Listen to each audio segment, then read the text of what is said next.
curso prefabricado, clase 3. Vamos a sacar esto afuera mejor. Ya, pero todavía hay pocos alumnos, ¿no? Hay tres. Tres.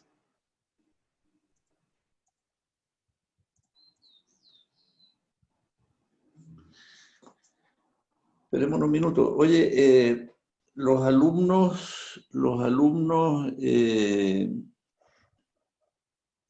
¿están desarrollando algún trabajo en este momento? En este minuto no. Porque yo creo que deberíamos, porque como nos quedan 2 meses detrás de 2 meses que no son 2 meses porque está la Pascua también, digamos, ¿eh? Sí, Entonces deberíamos quizás proponerles ya un proyecto para que desarrollen, ¿no? sí, me parece bien. ¿Y son cuántos alumnos que están activos? Son como, Eh, Generalmente siempre aparecen como 6 a la clase, pero son como, a ver, 7. 7 alumnos. O sea que podríamos generar siete ejemplos, digamos, ¿eh? Para que trabajen individualmente, porque es difícil que trabajen en grupo ahora, digamos. Sí. Sí, podría ser individualmente, Eduardo. Ya, yo me encargo de eso, para generar siete trabajos. Pero yo diría que partamos con la clase más, porque generalmente hasta ahora ya se han metido los que se van a meter. Eh, Sí, ya. ¿Y cuántos alumnos tenemos? 3. 3 alumnos, ya. Bueno, Gustavo, ¿tú estás con el micrófono cortado Sí, profesor. para escucharte? ¿Y estás presentable como poner cámara o no? Sí, Sí, a la ver, prendo. ya. No, sí, es para saludarlo, digamos, ¿eh? Sí. Hola Gustavo, hola Nicolás. Y falta Ismael, que lo conocí el otro día, digamos. Ismael se fue a tomar desayuno y Ismael. Ahí está. Ya, Ya. Bueno, lástima que son 3 ustedes nada más, no porque sean solamente 3, sino que más bien porque quería que conversáramos en esta clase de siguiéramos en el tema de las conexiones. Si quieren desconectan la cámara o la dejan así, me se enseña, no molesta a la señal que tengan la cámara encendida, ¿no? Que como son tan pocos, no, Si no está quieren como... manténla, Ismael, porque así lo veo es mejor, digamos, ¿eh? Ya. Entonces, mira, siguiendo con el tema de las conexiones, quiero que veamos en esta clase ejemplos de cómo se han comportado las conexiones en un terremoto que en realidad el terremoto que tenemos muy registrado es el del 2010. Y, y ahí tuvimos una experiencia grande de comportamiento. Por ejemplo, voy a mostrarles aquí, no, aquí ya me equivoqué, ¿eh? ¿No? Clase de introducción, traté de sacar algo y me equivoqué. Pero vamos a ver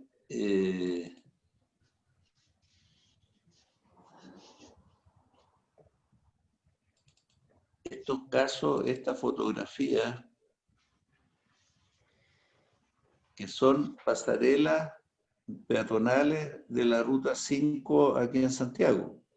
en el sector de Santiago Lampa, digamos, que nosotros hacemos comúnmente. Entonces, ustedes ven que el pilar quedó en pie, pero las vigas de la pasarela, las vigas losas, se cayeron.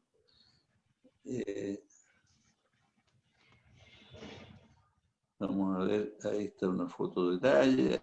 Esta pasarela que está aquí tiene vigas de acero debajo. ¿Se fijan ustedes? O sea, no es una combinación de acero con hormigón, y ahí se ve el apoyo que había y se ven unos pitutos que los vamos a ver con más.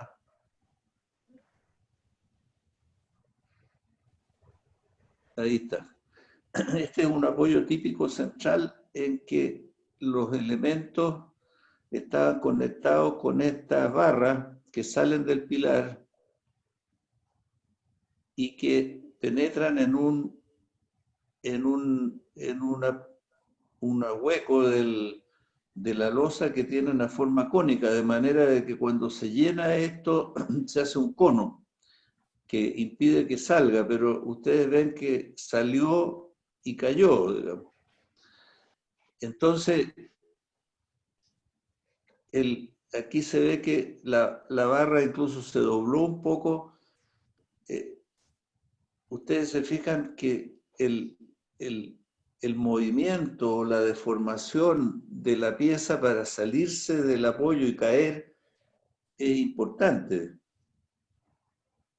En realidad uno podría haber pensado que era imposible que la pieza saltara esa altura. Vamos a ver otra fotografía en que aparecen problemas similares.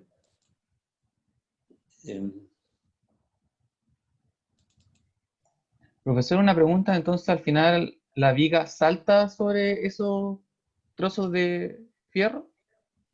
Es una combinación de giro y movimiento vertical. La verdad es que cuando los suelos son blandos, el movimiento del suelo es muy, muy, muy grande. Entonces, la pieza arriba sufre una deformación angular importante y además existen aceleraciones verticales que la combinación entonces de la deformación angular y el movimiento vertical lo puede sacar, digamos. Hay casos que vamos a ver después aquí, por ejemplo, este es Coronel. Coronel, un poco al sur de Concepción, son suelos blandos. En general, esa zona de Concepción son suelos blandos porque son antiguas salidas de río, del río Biobío, geológicamente anteriores, eso era un gran delta. Entonces está el subsuelo de esa zona, en general son arenas y suelo fino que corresponden a ese lecho del delta, digamos, antiguo delta, que hoy día no está así naturalmente, pero ese es el subsuelo. Ahora, ustedes ven aquí vigas que estaban apoyadas en una columna. La columna se ve relativamente sana, sin embargo las vigas se salieron de sus apoyos. Ahí ustedes ven cómo esta viga tenía una pequeña descanso para apoyarse, y ahí había nuevamente esa barra vertical que veíamos en el otro caso, digamos. Ahí se ve una columna y se ve el interior cómo se ha caído hacia adentro, y ahí se ven las barras, ¿ven ustedes? Y la viga que cayó y que estaba encajada en esas barras. Ahora, esas barras, me da la impresión ahí que como que tuvieran un hilo arriba, pero en general estas barras están grauteadas, o sea, están rellenadas con un mortero que se le llama grout, ¿no es cierto?, del inglés, ese mortero de relleno que aquí no funcionó, o si había un perno aquí arriba se saltó. Ahí se ven otras barras que se doblaron. Aquí es más claro un fenómeno más bien de desangulación, ¿no? Que la viga, al moverse la columna, el pilar, ¿cómo se llama? Las barras se doblaron y la viga cayó. Aquí se ve el interior de la bodega, pero ustedes ven que cuando hay deformaciones muy grandes tenemos este tipo de problema. Ahora, ¿cuál es lo que nosotros tenemos que tratar de lograr de las conexiones? Tenemos que tratar de lograr de que no se pierda el apoyo, digamos, es decir, que queden en su posición, se mantengan en su posición. Esa es como la primera condición. Esa condición asegura lo que se llamaría o que llamamos la integridad estructural. La integridad estructural es decir que la estructura se mantiene como tal geométricamente. Las vigas permanecen en su posición, las columnas permanecen en su posición. Esa es la primera condición. La segunda condición es que funcionen de acuerdo al modelo de análisis, porque en el modelo de análisis ustedes pueden haber estudiado de que fuera un marco, por ejemplo. Bueno, aquí hay otros casos, no vamos a ver más casos de esto porque son similares. Después vamos a ver un ejemplo mayor. Ahora, Profesor, una pregunta. ¿sí? Esas vigas que se cayeron, ¿cómo se repara? Muchas veces no se pueden reparar porque quedan los apoyos quedan rotos. Yo diría que es raro que se puedan reparar, digamos. En el caso de las pasarelas lo mismo. En general se reemplazan completamente. Ahora, como les decía, hay un profesor Bertero, Viterbo Bertero, que es un profesor, un ingeniero argentino, que ha vivido porque ya está muy mayor, toda su carrera profesional en Estados Unidos. Bertero es un ingeniero que se ha dedicado mucho al prefabricado y es un muy buen ingeniero. Entonces, él ha pasado por Chile a veces como es argentino. Entonces, él hacía una broma, decía, el prefabricado es muy bueno, excelente, se produce en talleres especialmente habilitados, con control de calidad, las piezas son de muy buena calidad y después de los terremotos hemos visto que no les pasa nada, pero las encontramos en el suelo. Es decir, tenemos unas piezas excelentes, pero que no permanecen en su posición. Esa es la primera condición que tenemos que tener en las conexiones. Ahora, yo les quería mostrar de la clase anterior, por ejemplo, aquí tenemos las estructuras, porque uno cuando hace el análisis establece un modelo, digamos, por ejemplo, un marco, como en este caso que está aquí, que estoy señalando, en que las columnas y las vigas son continuas, ¿se fijan? O este caso de aquí, en que también la viga con la columna es continua, puede formar un marco o no, digamos. Puede ser simplemente apoyado aquí, pero aun cuando sea simplemente apoyado, no puede esta viga caerse. Yo puedo diseñar aquí un simple apoyo, en cuyo caso la estructura sísmica es solamente la columna. En este caso se llaman estructuras de pilares empotrados o de péndulo invertido, porque está toda la masa aquí arriba, prácticamente, la gran parte de la masa. Entonces, esto actúa como un árbol con su raíz empotrada, que aquí está la fundación. Entonces, esta columna es la estructura sísmica. En general, en el sismo del 2010, las columnas no fallaron. Es decir, podemos deducir que los esfuerzos sísmicos del cálculo no estuvieron mal, porque los pilares, ustedes vieron, se mantuvieron incluso verticales.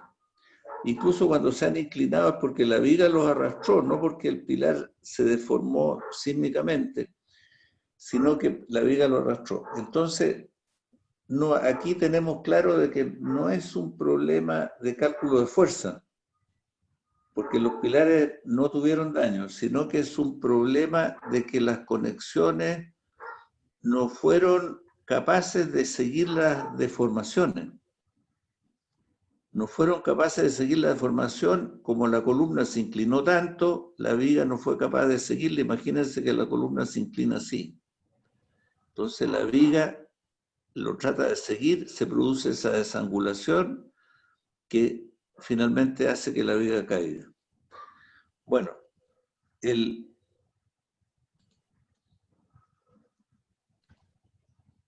entonces el tema es, como digo, primero que tenemos que diseñar de manera de que los elementos permanezcan en su posición geométrica.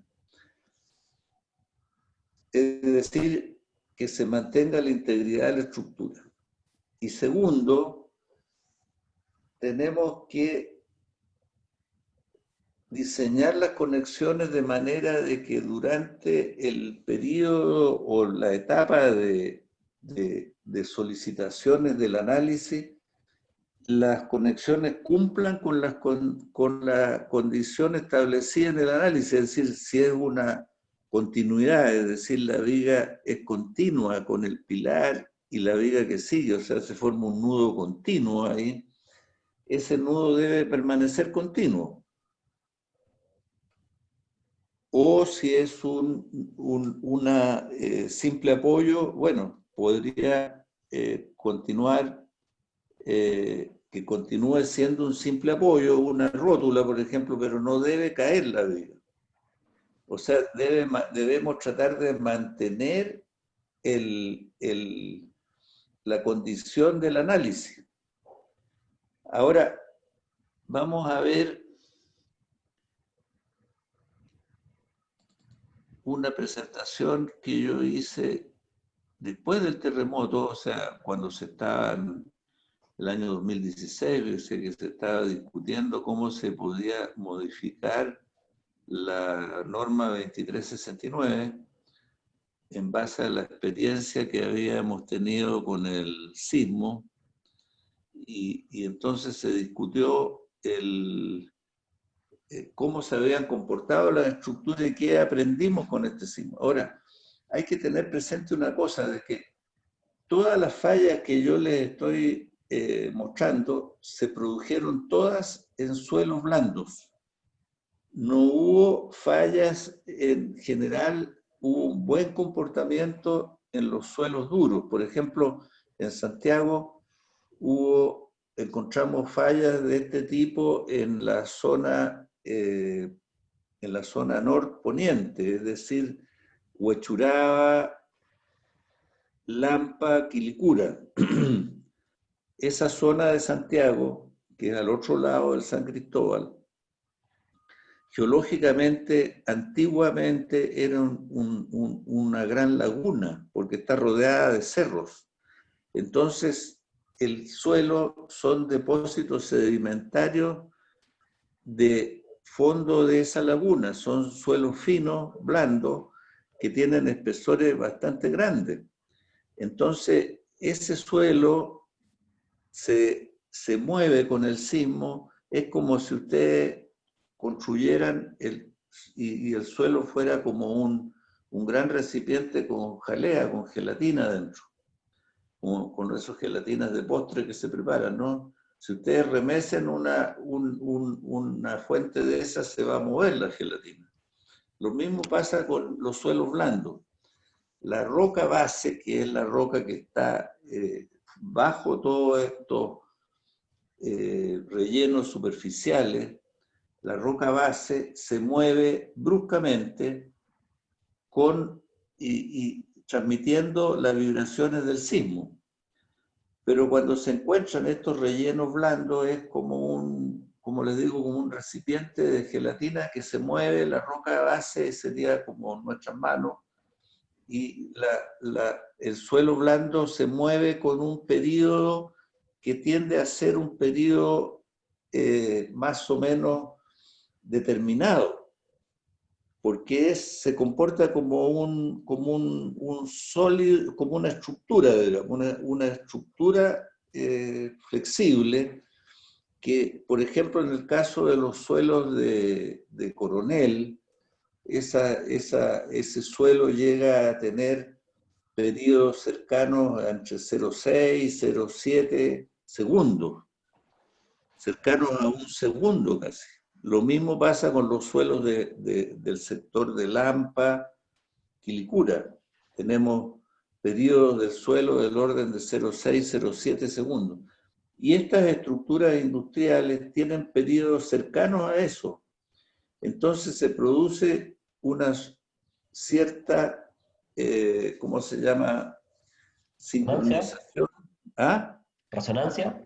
Una cierta resonancia y la estructura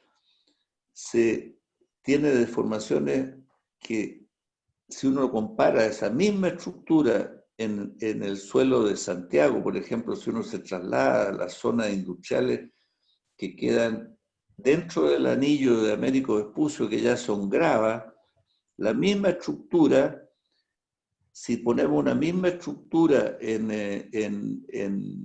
esa zona de grava y la comparamos con una estructura similar en las zonas blandas estas del norte de Santiago, tenemos deformaciones que son entre 2 y 3 veces mayores que las deformaciones de los suelos duros. Entonces, por eso que las estructuras en los suelos duros se comportaron razonablemente bien. De hecho, nosotros inspeccionamos estructuras de hormigón que prácticamente no tuvieron ningún daño o daños muy leves. Y el mismo tipo de estructura construida por la misma industria prefabricadora en la zona norte tuvieron daños graves. Ahora, eso podría decir, bueno, las estructuras se comportan bien, pero lo que pasa es que el suelo es el problema. Es cierto eso. El suelo es uno de las grandes condicionantes de los daños en la estructura durante un sismo. Es decir, tenemos que tener mucha atención en el suelo donde estamos apoyándonos. Los suelos, por ejemplo, si ustedes vamos a los casos corrientes, la iglesia de San Francisco, por ejemplo, ¿es de qué año? Es como de 1600, 1700, y ahí está parada. Bueno, ha tenido graves daños en algunos sismos, pero todavía está parada. Hay estructuras en las riberas del Mapocho, antiguos conventos, la iglesia de Santo Domingo, por ejemplo, que son también del año de comienzos del 1800, 1700 y tanto, los edificios de la municipalidad al lado de lo que es el Museo Histórico. La misma Escuela de Ingeniería de Bochef es un edificio de 1910 y es de ladrillo con muy poco hormigón. Sin embargo, ahí está parado, ¿no? ¿Por qué está parado ahí? porque está construido fantásticamente bien. Por un lado está bien construido, pero el factor más importante es el suelo donde está apoyado. Este suelo, la Escuela de Ingeniería en Bochef es grava, es ribera de río, es grava compacta. En cambio, edificio, como les digo, la zona norte son sedimentos de una laguna. El periodo del suelo, si se puede hablar en la grava de donde está Bochef, ustedes si ven un registro, se van a dar cuenta que no hay un periodo predominante del suelo, porque como es un suelo duro, en cierto modo sigue las vibraciones de la roca base. Sin embargo, en el suelo blando, la roca base vibra, pero el suelo vibra encima y filtra y toma un periodo relativamente fijo y nos causa grandes problemas. Ahora, la combinación en un suelo blando con una estructura flexible es una muy mala combinación, ¿no? Porque nos acercamos a esa sincronía a la resonancia. Entonces, en un suelo blando podemos decir que es preferible que pongamos una estructura rígida, ¿no? Porque una estructura rígida se va a mover sin agregarle un movimiento al suelo. En cambio, la estructura flexible va a tender a la resonancia. Bueno, vamos a ver caso. Estamos hablando de las conexiones ahora. ¿Por qué hablamos de todas estas cosas? Porque las conexiones tienen que ser capaces de funcionar manteniendo la integridad de la estructura. Ahora, ustedes ven aquí a la derecha, a la izquierda, perdón, un típico nudo hecho en sitio.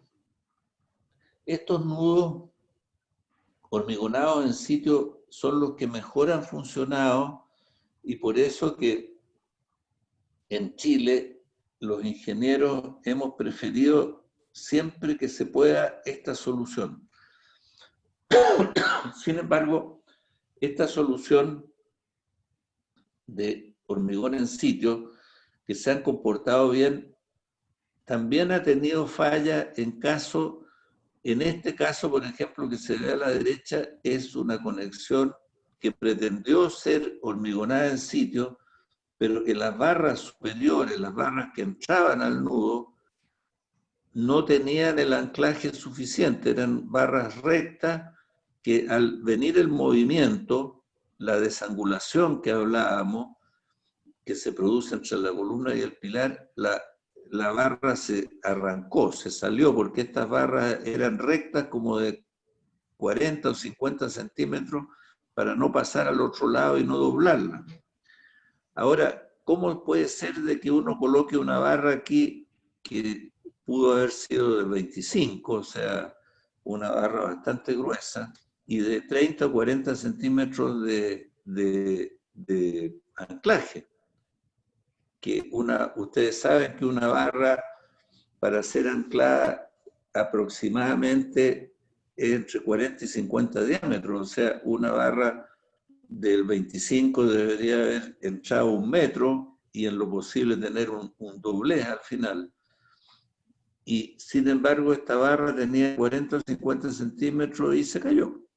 Ahora, aquí hubo unos juicios muy complicados porque se produjeron muchos daños en esta bodega y era una bodega que almacenaba celulares, entiendo que tenían, era mucho, el contenido, el valor del contenido era muy alto que se destruyó. Entonces hubo una cantidad de juicios muy grande y que al final la empresa que construyó esto quebró incluso, prefirió quebrar a hacer frente a todas las demandas. Y aquí yo tuve que ir a declarar, incluso porque como perito me pidieron que fuera a declarar. Pero hablando con el ingeniero que había hecho el diseño, me decía, pero si yo el diseño lo hice bien, Y lo que pasa que después él mandó los diseños a la empresa prefabricadora y la empresa prefabricadora hizo los detalles, que no los revisó nuevamente el ingeniero que diseñó. Entonces, aquí hay un problema que es un problema de criterios y de costumbre, porque yo como muchas veces digo, muchos de los problemas de la ingeniería están en la no ingeniería, no están en la ingeniería misma, sino que están en, por ejemplo, en este caso, de que por qué el proyecto de la unión, de la conexión, la hizo un dibujante, proyectista del prefabricador y no fue revisada por el ingeniero y se produjo esto.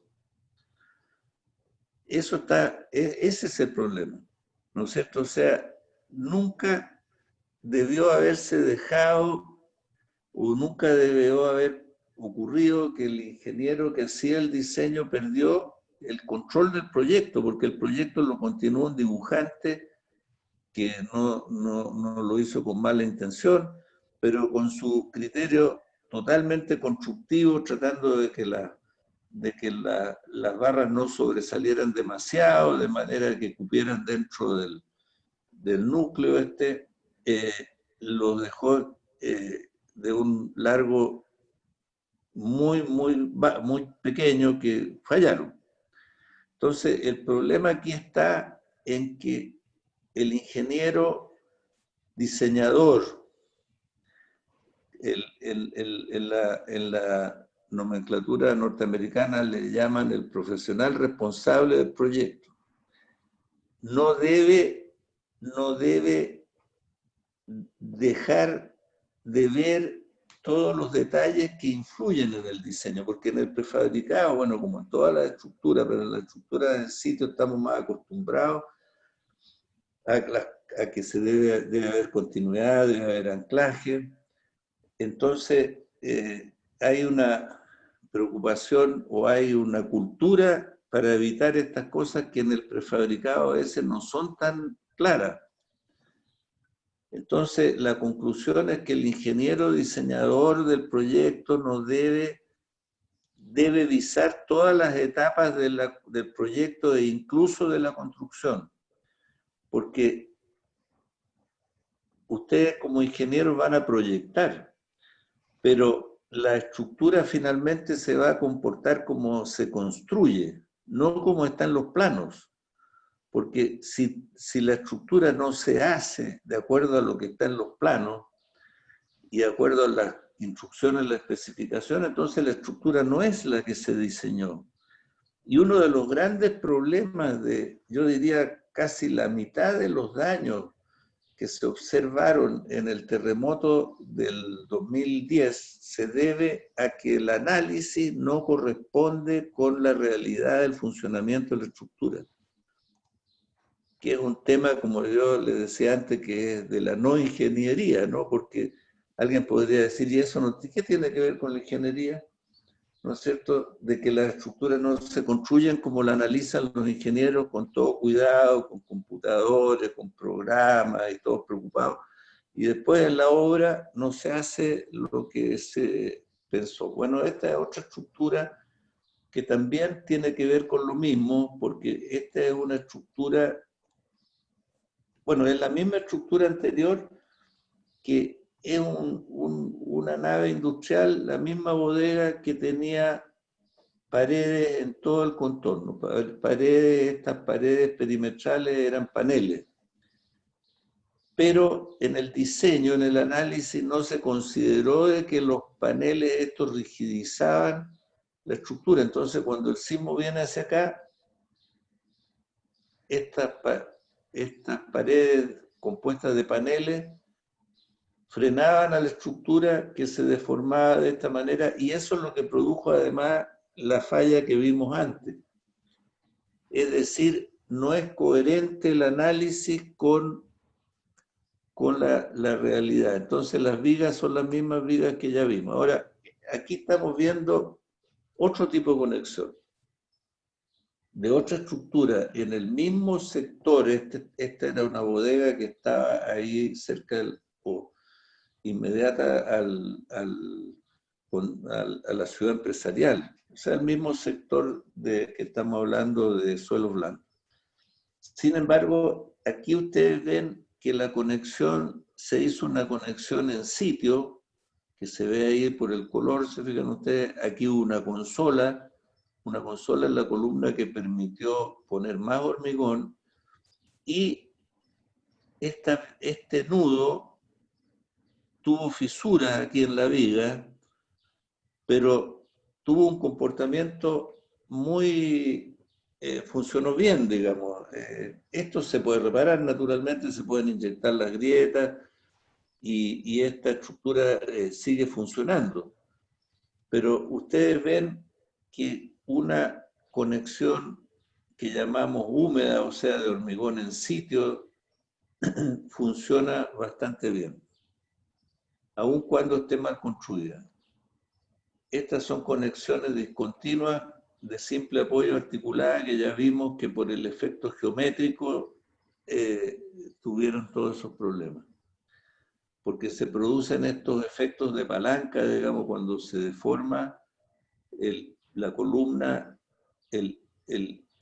la viga se apoya acá y se produce un efecto de palanca que las saca de su apoyo, que le llaman un efecto sacacorcho, le llaman algunos ingenieros a eso, que en realidad se debe diseñar considerando las posibilidades de deformaciones. Ustedes ven ahí el daño enorme. Ahora, como dice el profesor Saragoni, el sismo, ustedes saben, el del 27 de febrero del 2010 fue alrededor de las 3:30 de la mañana. El 27 de febrero, que era el día domingo, sábado, ¿no? Sábado a domingo, entiendo. Entonces, y término de vacaciones, prácticamente todas estas estructuras estaban deshabitadas. Pero si hubieran estado habitadas, se habrían producido una gran cantidad se habría producido víctimas fatales, que no hubo ninguna, afortunadamente, a pesar del nivel de daño en estos sectores. Pero como digo, ahí la fecha y la hora fueron y muy incidentes. Si la verdad, si no hubiera sido por eso, muy probablemente tendríamos una restricción mucho mayor para las estructuras prefabricadas. Bueno, ahí tenemos volcamiento de vigas apoyadas sobre un marco que se volcaron, digamos. Entonces, ustedes ven, bueno, no les quiero mostrar todos los detalles, que los podemos ver después. Aquí se ven paneles de fachada que se cayeron justamente porque no permitieron en la deformación, el ángulo de deformación que tienen. Aquí se ve, miren ustedes cómo quedaron los paneles. Si esto hubiera sido otra hora, habría aplastado a una cantidad de gente. Porque aquí se ve cómo estaba apoyado ese panel. Se fijan ustedes, apoyado una viga, entonces cuando se produce la desangulación, se produce un efecto de palanca. El panel se apoya aquí abajo o aquí en la viga y produce una palanca con la conexión arriba y la conexión salta. ¿Cuál es la solución? Bueno, de que tenemos que prever esa deformación correctamente de manera de dejar los espacios que no se produzca ese efecto de palanca, y si es que se llega a producir el elemento de conexión, tiene que poder alcanzar la deformación necesaria. Podemos ver después muchos detalles. Aquí hay paneles horizontales, que los paneles horizontales se comportaron mucho mejor en general que la deformación no los afecta de la manera que afecta a los paneles verticales, entonces obviamente que comportan mejor. Y se han usado elementos hechos, elementos industriales que se compran para las conexiones, que estos elementos que sostenían los paneles se desbocaron, se fijan ustedes, porque por el efecto no están hechos para aceptar esas deformaciones. Y estas piezas no están muchas veces diseñadas en países que no tienen los sismos que tenemos nosotros. Bueno, podemos, les voy a mostrar yo a ver aquí en esta presentación que se hizo después, es interesante porque aquí muestra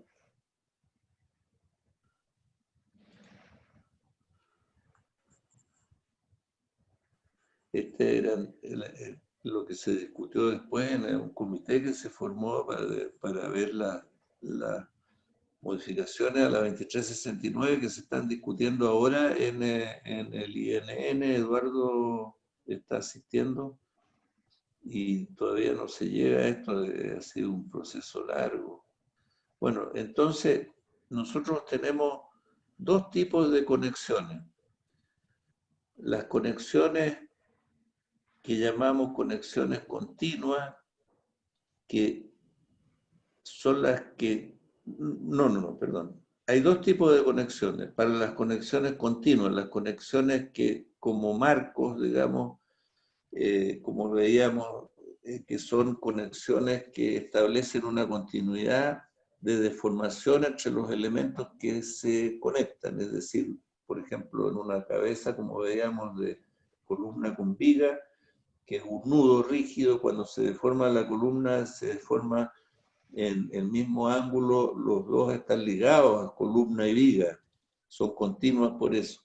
Entonces, hay dos tipos de conexiones en las conexiones continuas. Las conexiones que son dúctiles, que son las que emulan al hormigón armado, es decir, que son similares al hormigón armado. Estas son las conexiones húmedas, que si se hacen bien hechas con el confinamiento que corresponde y los anclajes que corresponden, ¿cómo se llama? Se tratan como estructuras de hormigón monolíticas, no prefabricadas. Y estas conexiones dúctiles también pueden ser conexiones especiales, o sea, con otras tecnologías, pero que tienen un funcionamiento similar o mejor que las de hormigón armado. Conexiones especiales, por ejemplo, son las conexiones híbridas, las conexiones con postensado y barras dúctiles, que esas las podemos ver después.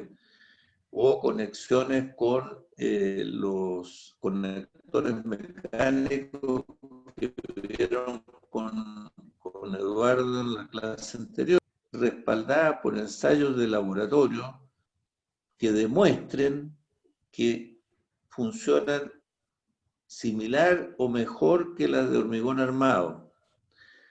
Si uno ocupa estas conexiones dúctiles, se va por la puerta del análisis de las estructuras de hormigón armado similares a las en sitio. En cambio, si las conexiones no son dúctiles, hay una serie de castigos para eso, en que se exige sobreresistencia y se exige una capacidad de formación mínima. Por eso que para nosotros en un país tan sísmico como el nuestro, el ideal es que nuestras conexiones sean dúctiles. Y los castigos que existen y la experiencia del terremoto nos ha hecho de que los diseños que se han hecho con posterioridad han tendido a hacer conexiones que emulan al hormigón armado. O sea, se ha preferido las conexiones hechas con hormigón en sitio. Pero hay que tener una gran precaución de que se diseñen bien y se construyan bien. Entonces hay que diseñarlas de acuerdo a cumplir con el confinamiento, con el, ¿cómo se llama?, con los anclajes. Y lo más importante, tienen que ser inspeccionadas de manera que se construyan como se han diseñado, porque no sacamos nada, como hablábamos antes, de hacer unos planos muy completos si en la obra después, porque a veces estas conexiones están a 10 metros de altura y no son volúmenes de hormigón muy grandes, no es fácil de hacerla. Entonces la inspección, el método de construcción y la inspección son fundamentales. Y si usamos conexiones que no son dúctiles, tenemos que adoptar todas las precauciones para que estas conexiones acepten las deformaciones que va a tener la estructura. Bueno, eso era pero aquí tenemos lo que les hablaba antes. Esta era una propuesta que yo tenía porque las estructuras pueden ser isostáticas, digamos, o sea, cada pilar se defiende solo o los pilares, como pasan las estructuras de industriales, están conectados entre sí y arriostrados. Y sin embargo, en la norma, esta estructura se trata igual que esta. Entonces, yo estaba proponiendo de que el tratamiento para esta estructura fuera distinto, que tuviera un valor de R distinto, pero eso no se aceptó, se quedó con la misma situación. Oye, antes de conversar un poco, les voy a mostrar un video que yo encuentro que es interesantísimo, que es un ensayo en una mesa. Este es un ensayo que ustedes se fijan ahí del terremoto de Kobe.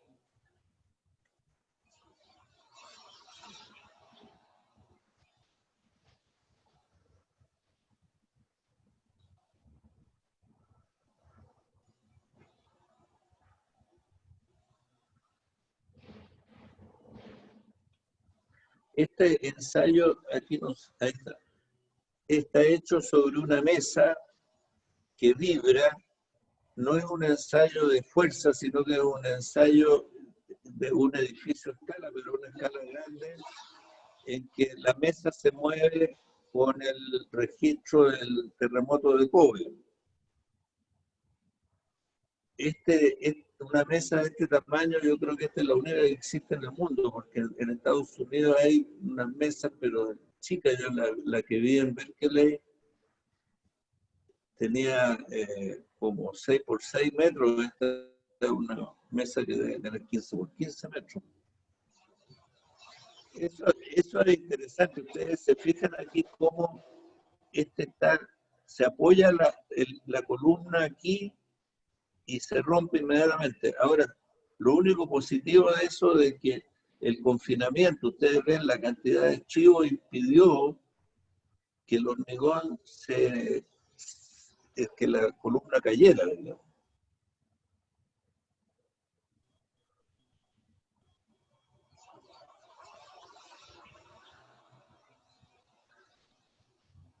Aquí hay dos problemas que están a la vista, ¿no? De que esta columna se comporta como columna corta y este apoyo hace que tenga fuerza muy grande aquí, y segundo, lo que podemos ver de que se comportó bien el confinamiento.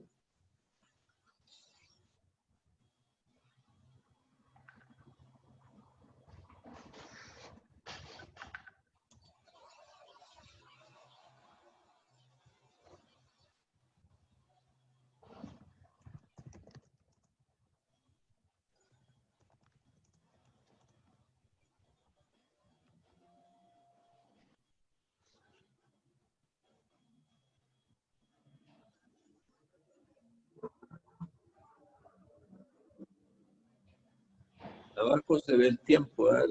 Los centésimos, segundos y segundos.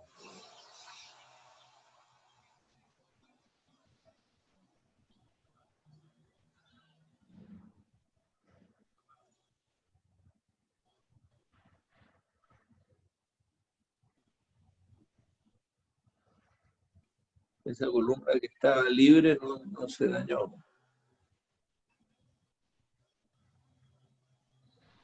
Este es un modelo a escala, digamos, pero debe ser una escala de 1 a 2, un edificio bastante grande igual.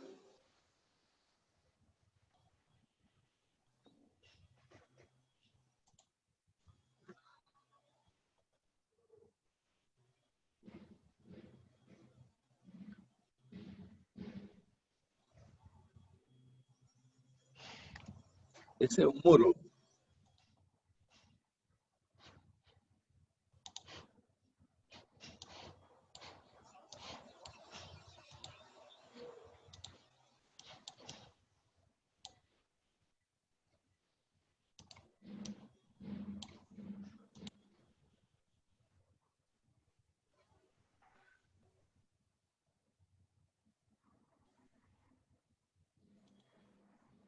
Esto es el interior de ese mismo edificio.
Bueno, ese es interesante de ver porque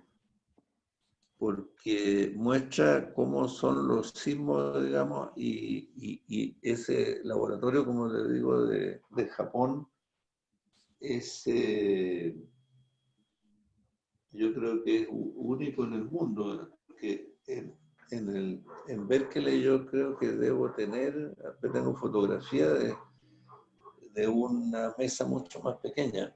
Ustedes han visto que nosotros en la universidad, en la facultad, hay una mesa de 1 por 1, 1 metro por 1 metro. ¿Lo han visto ustedes? Sí.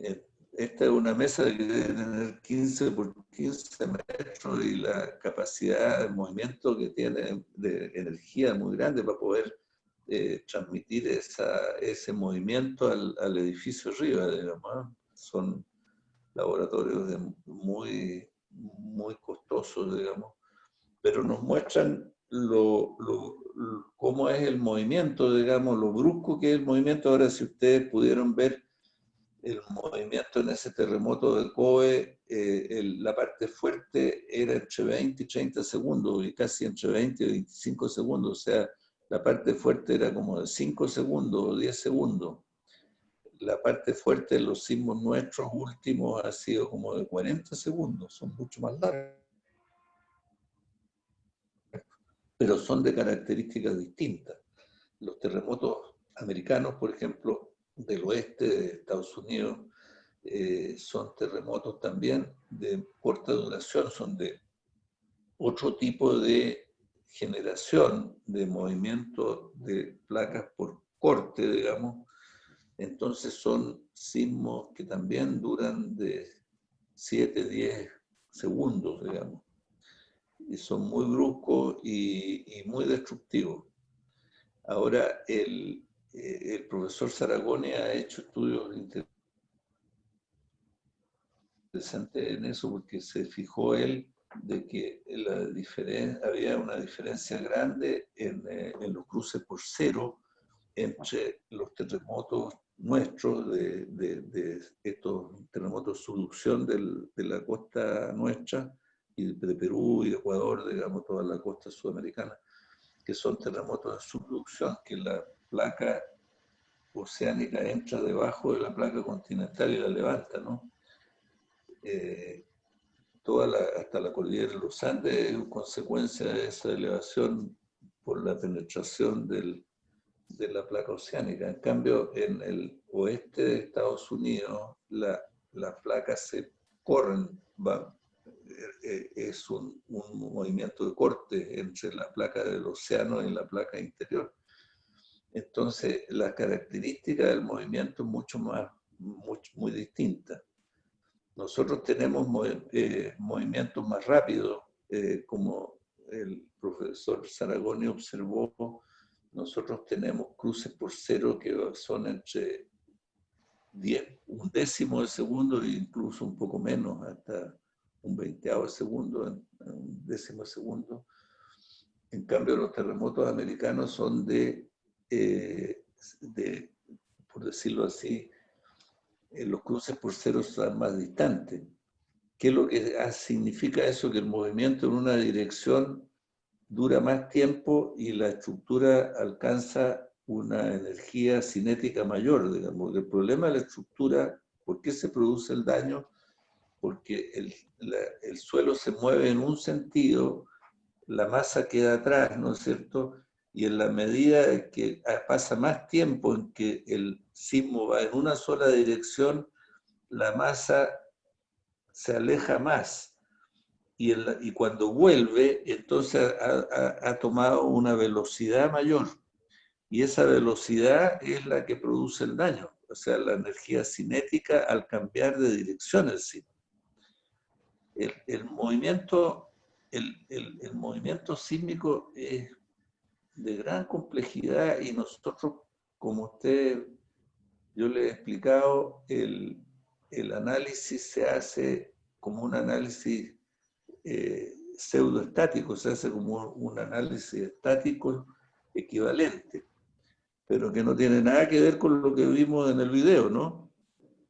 Entonces, lo que uno aprende con los años y con la experiencia de ver las cosas es que los modelos que adoptamos y los cálculos que hacemos son una aproximación de lo que va a llegar a ocurrir, pero que depende de muchos otros factores. El mismo factor R, por ejemplo, que es un factor, que es un invento que se hizo, ¿no es cierto?, que ustedes quizás lo toman como un factor muy importante, muy definitivo, y sin embargo el valor de R es un valor arbitrario que se ha puesto más bien para tratar de ajustarse a la experiencia. Entonces el valor de R también hay que tomarlo con mucho criterio, digamos. Por ejemplo, hay elementos en los edificios que el valor de R es 1, digamos, por ejemplo, en las losas. No así en la estructura, ¿te fijas? Entonces, estamos llenos de situaciones, el mismo periodo de la estructura que ustedes calculan con un valor de rigidez que está en base al módulo de elasticidad del hormigón, que se considera como que el hormigón no se ha agrietado, que es un sólido con un módulo de elasticidad fijo, y nada de eso es cierto.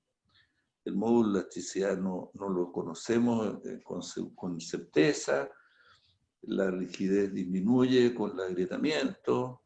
Entonces, estamos llenos de unos modelos muy imperfectos que en realidad el diseño debe filtrarse con el buen criterio, digamos. Que eso se va adquiriendo con la experiencia, pero lo único que les puedo yo enfatizar es que a los modelos y los cálculos no se les debe creer como algo cierto. Son una aproximación que nos ayuda a poder diseñar, especialmente en el caso sísmico. Bueno, yo creo que he hablado mucho. Hagan comentarios, preguntas. No van a quedar asustados, no se van a atrever a hacer un diseño a lo mejor. Bueno, a mí me hacer una pregunta, un comentario, consulta del PowerPoint que presentó, donde salía el pilar empotrado Sí, como aislado, y al lado salía un conjunto de pilares empotrados cuando usted hace la propuesta de pasar de R3 a R4. sí. ¿Eso quedó como comentario en la discusión de la No, norma? no, definitivamente se desechó a pesar de que Pedro Hidalgo, que era el ingeniero del secretario técnico, me encontraba razón, de que en realidad se está castigando demasiado a la estructura de pilares voladizos porque se está haciendo similar a una estructura isostática, digamos. Pero no, quedó como, no se aceptó esa sugerencia y lo otro, digamos, que tenía cierta razón, Augusto Homberg, por ejemplo, decía, bueno, pero si da lo mismo porque para el cálculo de las deformaciones, en la aplicación de la 2369, para el cálculo de la deformación elástica se multiplica por R. Entonces, si R4 igual después se va a multiplicar por 4, da lo mismo en el fondo para el cálculo de la deformación, pero no para el cálculo de la fuerza. Yo creo que, si bien es cierto que la deformación va a permanecer igual, eso está bien, digamos, pero no tiene sentido aumentar la resistencia a la fuerza, digamos. Tiene sentido controlar las deformaciones, pero no tiene sentido hacer los elementos más resistentes. Yo creo que eso quedó en una discusión, yo creo que se puede sacar a relucir de repente de nuevo ahora que se está discutiendo la norma. Que eso le decía porque quedó como comentario en la observación, entonces se va a discutir de nuevo. Ah, qué bueno, quedó como comentario. Los comentarios que mandamos nosotros, no como Ah, comentarios dentro de la norma, sino que los que mandó usted. qué bueno, no me acordaba, pero entonces está súper bueno porque eso yo creo que es discutible, ¿eh? Bueno, en general las normas, para que ustedes lo tengan claro, las normas es un procedimiento, digamos, no es que sea así va a ocurrir en un sismo, no, es un procedimiento reglamentario mínimo para el diseño. No significa que las cosas van a ocurrir como dice la norma, sino que, como les repito, es un procedimiento reglamentario. Es como decir, mire, para entrar a la escuela de ingeniería tienen que ponerse zapatos. No puede venir nadie sin zapatos. ¿Me explico? Igual podría un alumno ir sin zapatos y estar bien, digamos, y aprender igual, pero es un reglamento. Eso quiero enfatizarle, las normas son un reglamento, especialmente las normas estas bueno, todas, pero especialmente estas sísmicas, son un reglamento que no tiene que ver con la física del problema exactamente. Obviamente que los que hacen las normas tratan de que se ajusten a la física, pero no siempre es en ese sentido. Vamos aprendiendo con los terremotos, a medida que ocurren los terremotos, vamos aprendiendo qué cosas no se ajustaban, digamos. Por eso que cada terremoto grande nos implica, digamos, modificaciones, que nos damos cuenta de que hay ciertas cosas que no funcionaban. es como decía el profesor Vertero, después de cada terremoto nos damos cuenta que sabemos menos de lo que creíamos. Y es cierto. Lo que sí aprendemos, decía el profesor Vertero, es qué cosas funcionaron y qué cosas no funcionaron. Eso hemos ido aprendiendo. Fija, es como decir, pucha, yo en cálculo me fue pésimo porque estudié demasiado. Entonces, no funciona estudiar demasiado. Me pasaba a mí cuando estaba en la escuela de ingeniería, me di cuenta de que no tenía que estudiar tanto, sino que tratar de entender. Y estudiar menos y entender más. Eso aprendí, digamos, con las malas notas al comienzo aprendí. Lo mismo nos pasa con los terremotos. Sacamos mala nota en algunas cosas. Por ejemplo, sacamos mala nota en apreciar o calcular las deformaciones sísmicas en suelos blandos. Estamos mal ahí. Sacamos un 2, un 1,5 a lo mejor. ¿Te fijas? Por eso que la norma ahora está corrigiendo eso. La norma está corrigiendo, llamo después. La norma está corrigiendo esas deformaciones y se ha establecido un sistema ahí de que se usa ¿cómo se llama? Se usa la otra norma para el cálculo de las deformaciones, que es bastante raro, pero eso se está discutiendo ahora, ¿no es cierto? Sí, sí, estamos justo en ese proceso. Porque resulta que para calcular las deformaciones se usa el espectro de la norma 2745, que es la norma para amortiguadores sísmicos.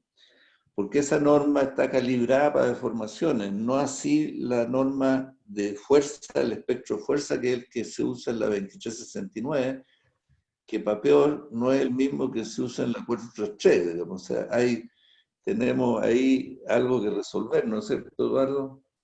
Que se usan espectros distintos, es como que si para los edificios habitacionales es un espectro, para los edificios industriales otro espectro, y cuando pongo amortiguador otro espectro. Entonces, es como que estamos sacando distintas fotografías a un mismo fenómeno.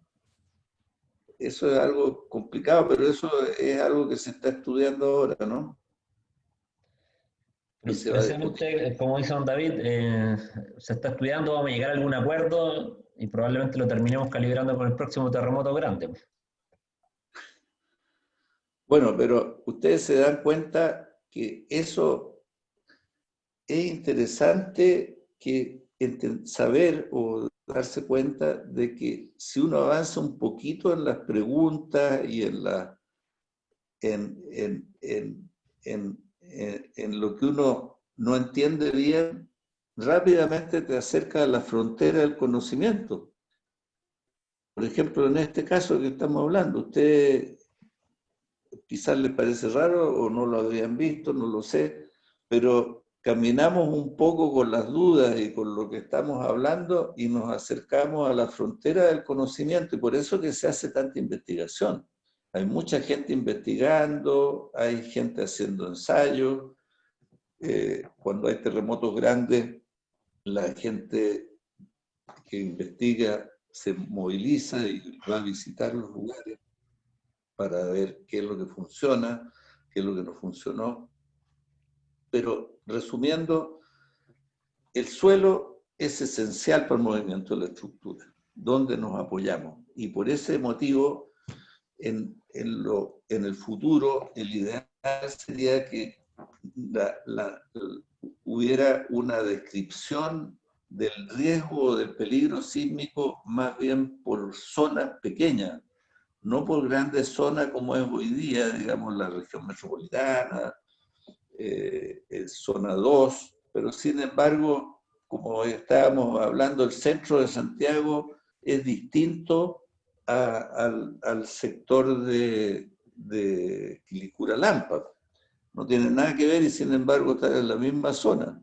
Podría tener un sismo distinto o una manera distinta de tratar estos sectores de la ciudad, pero ahí hay mucho que avanzar y se debería hacer un enorme esfuerzo de prospección, de comportamiento sísmico por la zona. En Concepción pasa lo mismo, porque en Concepción los daños, si ustedes miran los edificios que se cayeron en Concepción, resulta de que están en lo que era el antiguo cauce del Biobío, porque el Biobío que sale hoy día por donde está el delta actual, pero si uno se sube a un cerro, se da cuenta de que en un pasado geológico tenía un brazo que salía por Talcahuano, porque es cuestión de mirar nomás. Si yo me subí a un cerro una vez y tú miras y te das cuenta al tiro de que había un brazo que salía por Talcahuano.